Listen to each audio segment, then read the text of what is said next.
বিসমিল্লাহির রহমানির রহিম। প্রিয় দর্শক, আকিকা ইসলামী শরিয়ার অত্যন্ত গুরুত্বপূর্ণ একটি ইবাদত আপনি বলতে পারেন। কারো যদি নবজাতক শিশু জন্মগ্রহণ করে, তাহলে ছেলে সন্তান হলে 2টি ছাগল, মেয়ে সন্তান হলে 1টি ছাগল দিয়ে আকিকা করা। এক্ষেত্রে শুধু ছাগল দিয়ে করতে হবে ব্যাপারটা এমন না। যে পশু দিয়ে কোরবানি করা যায়, এ ধরনের যে কোনো পশু দিয়ে আপনি আকিকা করতে পারেন। আমাদের দেশে আকিদা কেন্দ্রিক যে ভুল ভ্রান্তি আছে, তার ভিতর একটা হলো আমাদের দেশে অনেকে পশু কোরবানি করে না, পশু জবাই করে না।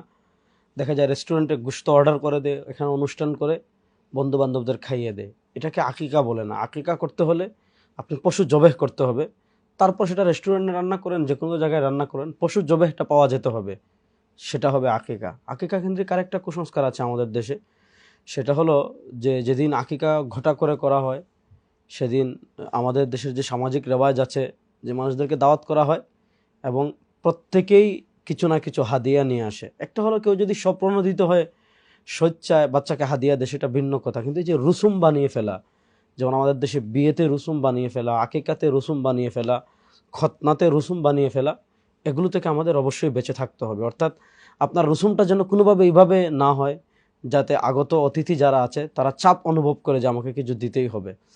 আমাদের দেশে আকিদা কেন্দ্রিক আরেকটা কুসংস্কার আছে, সেটা হলো দেখবেন যখন আকিকা করা হয়, বাচ্চার হাতে যেদিন আকিকা হয় দিন কলম একটা দিয়ে দেওয়া হয়, অথবা স্বর্ণরূপা এ জাতীয় কিছু দিয়ে দেওয়া হয়। কেন? যাতে বাচ্চা কলমের এই জন্য দেওয়া হয় যাতে বড় হয়ে সে অনেক শিক্ষিত হয়।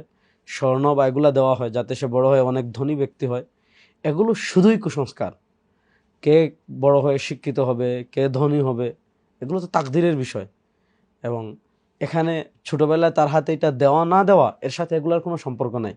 এজন্য গ্রাম অঞ্চলে, বিশেষ করে এখন শহরেও এগুলা হয়, এ ধরনের কুসংস্কার, বাচ্চার হাতে এটা দেওয়া, বাচ্চার পরনে এটা দেওয়া, যাতে ভবিষ্যতে সে এটা হয়।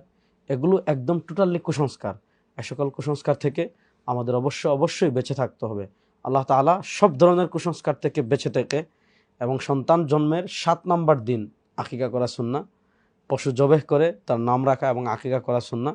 এক্ষেত্রে আমরা প্রত্যেকেই খুব গুরুত্ব দিয়ে, যাদের সামর্থ্য আছে, তা আমরা আকিকা করার চেষ্টা করবো। আল্লাহ তাআলা আমাদের সবাইকে সঠিক পথে পরিচালিত করুন। আসসালামু আলাইকুম ওয়া রাহমাতুল্লাহি ওয়া বারাকাতুহু।